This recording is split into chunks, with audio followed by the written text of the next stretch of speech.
Täna 6. märtsil algas serveerimis- ja baaritöötaja algõpe täiskasvanute Rakvere ametikoolis. Õpe on tasuta ja kestab 12. aprillini. Inimene saab eelkõige sellise kogemuse, kuidas õieti lauda katta, toitu serveerida. See konkreetne koolitus on nüüd mõeldud küll selleks, et ikkagi ennast tööturul paremini tunda konkurentsivõimelisena ja kes lähevad teenindusse tööle. Või siis juba töötavad ja tahavad enda oskusi natuke parandada. Kõigepealt räägime klienditeenindaja olemusest kui sellisest, missugune peab üks teenindaja välja nägema, mismoodi ta peab käituma, mida ta ei tohiks teha.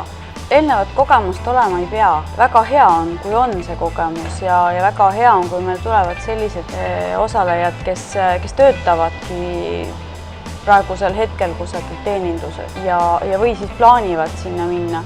Aga kui nüüd tahab keegi tulla puhtast huvist ja võib-olla kunagi proovida seda tööd või siis üldse enda jaoks selgeks teha, kuidas need asjad käivad, siis kõik on teretulnud. Hetkel on koolitusel vabu kohti. Huvi korral pöörduge Rakvere ametikool täiendõppe poole. Ootame siia 10 täiskasvanut, kes siis hakkavad õppima, kuidas lauda katta, kuidas toitu ja jooki kokku sobitada, kuidas kokteile segada.